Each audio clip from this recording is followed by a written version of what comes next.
How you doing, YouTube? Matt Massive Beer Reviews back with yet another review. A little bit of Ken Falls time in the form of their, I don't know. There is no name on it. Shruggy guy. What is it? ACSSI, whatever the fuck it is. Nerd's gonna kill me because I don't remember. Yeah, Ken Falls beer. This is about the third or fourth one I've reviewed. A bunch of them at the same time because I got a couple Ken Falls beers from both Tyler and Max from Connecticut. They sent me off beer mails. They pretty much landed on the same day. This one comes courtesy of Tyler. Thank you very much, brother. Kind of excited to dive into it because the first Ken Falls beer I had, I'm not going to say I loved it. It was probably a little bit off for me. This is outside of what they've sent me. But each one I've had has kind of tickled me more pink. So hopefully that keeps going with this one. This is a 7.8% alcohol by volume Imperial India Pale Ale. Yeah, done and done. There's really not much else on there. As far as a can on date, it looks like January 29th or 28th, sorry. This was canned, so you're putting this over 2 months old. Keep that in mind too. I don't think that's too old, but we'll see what's what. And I love the label on this, actually, even though I don't know what it means. Double shrug, we're just gonna call it that, so we'll see what happens. It's bonkers hot out. I like it. I'm sweating, but fuck it, I'm digging it. So sit out here with my nice light struck hazies and see what's what. Yeah, super rich, dense, deep orange hazy, a little bit darker than what you'd expect.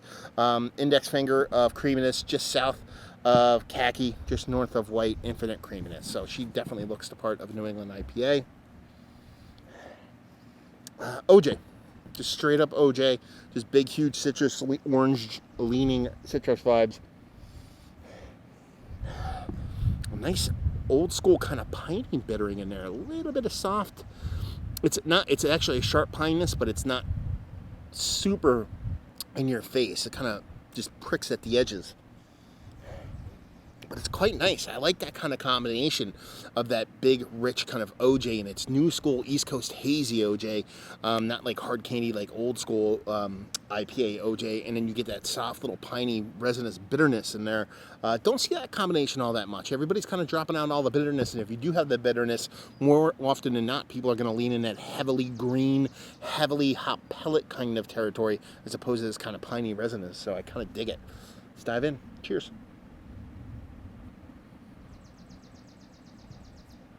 Oh, that's dangerous. It's not a thin mouthfeel, but it's not dense and thick and chewy, so it lends itself to being drinkable. So it's still a pleasing mouthfeel, just not super, just uber dense, to where a lot of these kind of New England beers go. And with how hazy this is, you kind of expect it. You don't really get it. There's a soft, sultry creaminess to it. You get that OJ.